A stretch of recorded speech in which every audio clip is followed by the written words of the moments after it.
many teachings I can understand Urdu. Mustafa, who understands only English here, so therefore I have to explain these verses in English. I know what he understands Urdu. The verses I have just recited before you.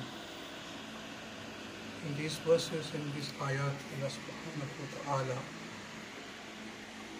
stating the dua of Nuh alayhi salatu wasalam when he called Allah subhanahu wa ta'ala, and he supplicated to Allah subhanahu wa ta'ala at the moment when his very son was being swallowed by the waves of the flood.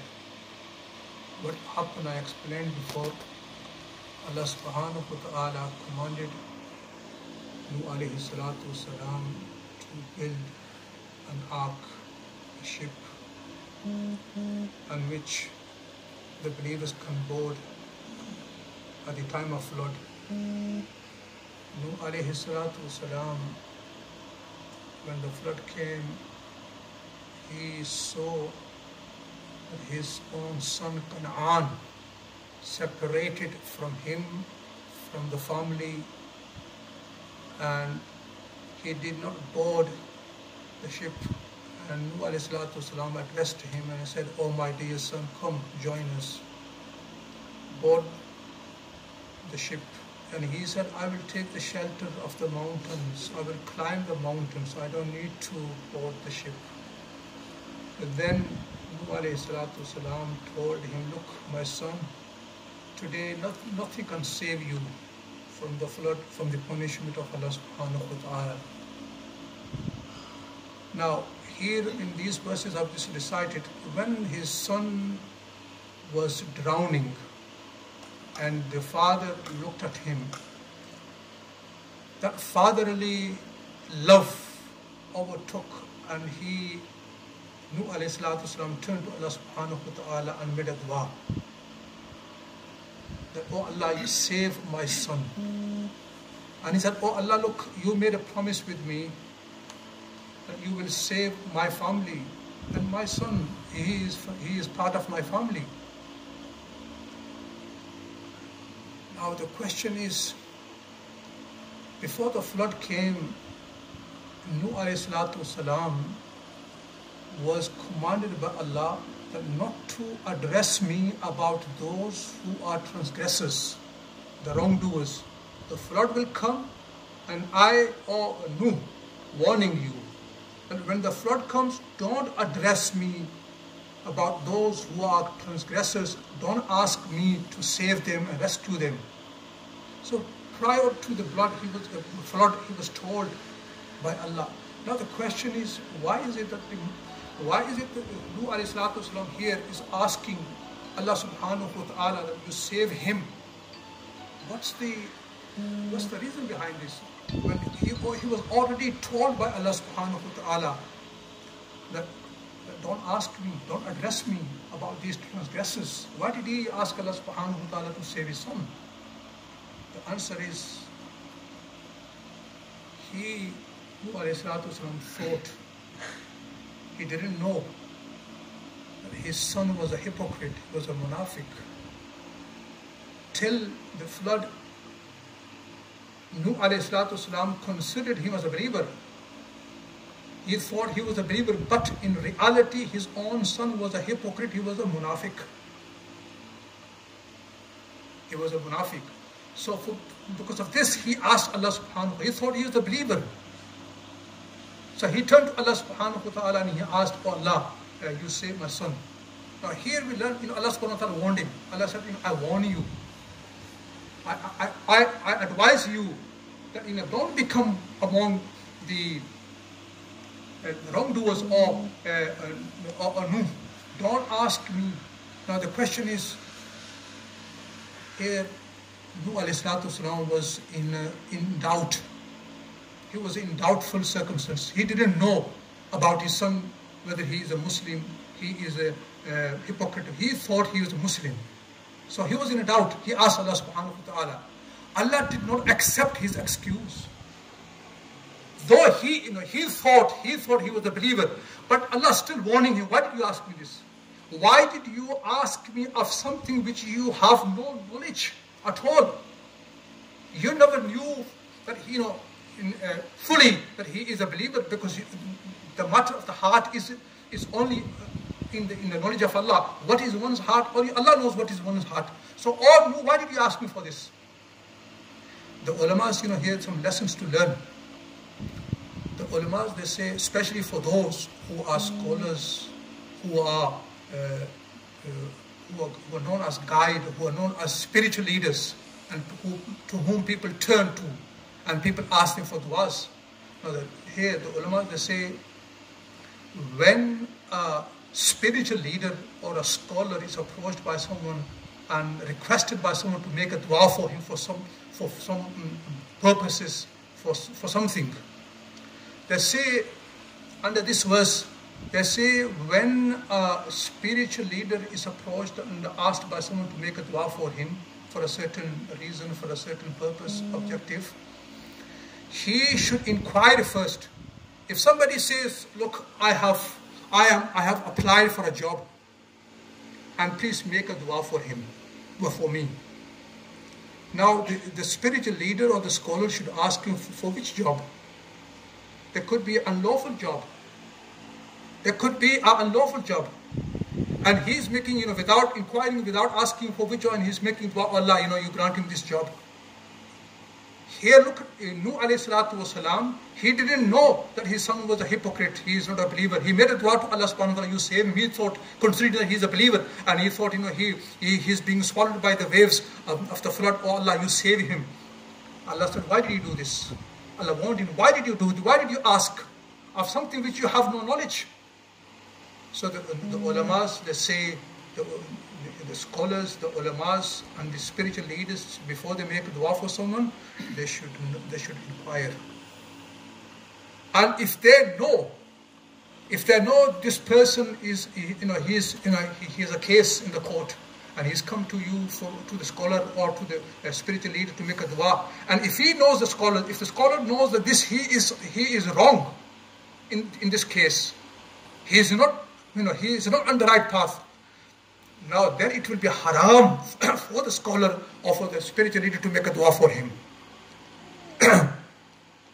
So Nuh alayhi salatu wasalam, now Allah subhanahu wa ta'ala told him, no, he is not from your family. Allah said to him, he is not part of your family. Now, what do we learn from here? It is possible a believer could be maybe a relative to a non-believer. A believer could be a blood relative to someone. And Prophet sallallahu alaihi wasallam, his uncle Abu Talib was his uncle, but he wasn't a believer. But remember, a believer could be a relative to a non-believer. But this relationship of a believer and non-believer will have no effect on your religious matters. Keep this in mind. What does it mean? If someone has a non-believer relative and this believer passed away, now when the Salatul Janazah will be established, the non-believer will not able to stand in the rows. He can come for the condolences and he can participate in his janazah, but he cannot stand and he cannot pray. He cannot offer the prayer. He cannot stand in the Salatul Janazah in the rows. Believers are all brothers. Believers are all brothers of one another. No matter which language they speak, no matter which caste they belong to, which country they belong to, which language they speak, they are all brothers. إِنَّمَا الْمُؤْمِنُونَ إِخْوَةٌ. Allah subhanahu wa ta'ala is saying all believers are one nation. They are all brothers. Whether they come from Bangladesh, they're from Pakistan, they're from India, Africa, wherever they are from. If they say La ilaha illallah Muhammadur Rasulullah, they are all believers. They are all believers. But a believer relative to a non-believer, then this brotherhood will have no effect on the religious matters. For this very reason, we see what happened in the battle of Badr and battle of Uhud. Who were fighting? You know, these people who non-believers were fighting, they were relatives of one another. They were one family. In the battle of Badr or Uhud, the Meccans, they were brothers or uncles of Muslims, Sahaba Ikram. But what happened? What made them raise? What made the Sahabas raise their sword on those who are their relatives? Because why they raised? Because they knew that these are non-believers. These are non-believers, and we are believers. Non-believers are one nation, and believers are one nation. But keep one thing in your mind: in the religious matters, this brotherhood of a believer and non-believer will have no effect. But in worldly matters, we Muslims have been commanded by Allah, by Prophet Sallallahu Alaihi Wasallam, to take care and to look after the non-believers. You know, we treat them kindly, we behave towards them, you know, in a very nice way. You know, we don't. If there is someone who is our neighbor and he is a non-believer, he could be Christian, he could be Jew, he could be Sikh, he could be Hindu, he could be anyone. You know, we should look after him as we should take care of him. And if there's somebody, even if we were traveling and somebody is sitting next to us in the aeroplane, in the train, or in the vehicle, wherever, and somebody who is sitting next to us, he is non-believer, we should take care of him. We should take care of him. So here when Allah subhanahu wa ta'ala is saying, your son is not part of your family, which means in the religious matters, he is not with you. You know, when Abu Talib passed away, our Prophet sallallahu alaihi wasallam told Ali radiallahu ta'ala, just dig a pit and just bury him there. If someone's relative who is non-believer, he passed away, he will not be buried in the Muslim's grave yard. So Allah subhanahu wa ta'ala here told Nuh alayhi salatu wasalam, "O Nuh, next time do not ask me of something which you have no knowledge. For this very reason, on the day of judgment, you know what Nuh alayhi salatu wasalam, when Allah subhanahu wa ta'ala did not accept his excuse for not knowing, Allah said, if you were in a doubtful circumstances, why did you ask? So on the day of judgment, what will happen when all the people will go to the Adam alayhi salatu wasalam, you know, intercede on our behalf to Allah subhanahu wa ta'ala. We can't bear this heat. You know, let Allah make a decision whether He wants to throw into hellfire or take us to Jannah. You know, just make the decision quickly, because we can't stand here in the heat. We can't bear it. Ask Allah. Adam alayhi salatu wasalam will excuse himself, say, no, I can't. Then they will come to Nuh alayhi salatu wasalam, and they will say, you make a dua, you make an intercession, you intercede to Allah on our behalf. You know what he will say?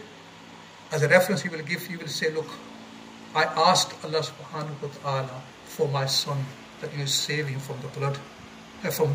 So today I fear Allah subhanahu wa ta'ala. You know, Allah warned me, then why did you ask me for this? I cannot go. I cannot move forward and ask Allah to oh Allah, just make a decision, or Allah, just gather the people and oh Allah, whether you want to take them to Jahannam or Jannah, quickly make a decision. I'm sorry, I cannot do this. So this is where Nuh alayhi salatu wasalam on the day of judgment will say, I made a mistake. I made a mistake that I asked for my son, although he never knew. And here another point to be noted, and that is Nuh alayhi salatu wasalam never knew whether he was a Muslim or not Muslim. He thought he was a Muslim. Here we come to know the prophets of Allah do not know the knowledge of unseen. Keep this. This is the some people within the Muslims, they claim that the prophets are alim ul ghaib, which means the knows of unseen. Alim of ghaib. Now here, Prophet Nuh alayhi salatu wasalam considered his son as a believer, while in reality he was not a believer, he was a hypocrite. So we learn a lesson from here that all the prophets of Allah, they are not alim al-ghayb. They only come to know the knowledge of unseen when Allah subhanahu wa ta'ala reveals to them, when Allah informs them. Even at the end, in the end of the verses, Allah says to Prophet sallallahu alaihi wasallam, you never knew what happened with Nuh alayhi salatu wasalam. We are the one who are revealing to you and knowing, letting you know what happened to Nuh alayhi salatu wasalam and what happened to his nation. Neither you knew nor your nation knew what happened to them. We are revealing to you. Then you came to know what happened to Nuh alayhi salatu wasalam, what happened with his nation. So the lesson from today we learn here is that the Muslims, إِنَّمَا الْمُؤْمِنُونَ إِخْوَةٌ, all the Muslims are brothers of one another.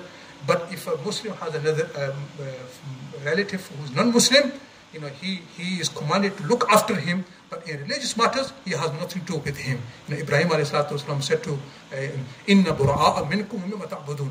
We have, Ibrahim alayhi salatu wasalam said to his father and his family, because they were idol worshippers, I have nothing to do with you.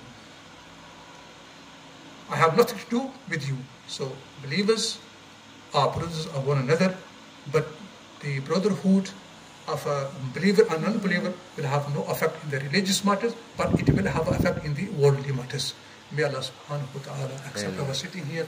Allahumma salli ala sayyidina wa mawlana Muhammadin wa ala alihi wa sahbihi wa barik wa sallim. Allahumma rabbana atina fid dunya hasanatun wa fil akhirati hasanatun wa qina adhaban nar. Allahumma rabbana taqabbal minna innaka antas samiul alim wa tub alayna innaka antat tawwabur rahim. Wa sallallahu ta'ala ala khayri khalqihi Muhammadin wa ala alihi wa ashabihi ajma'in bi rahmatika ya arhamar rahimin.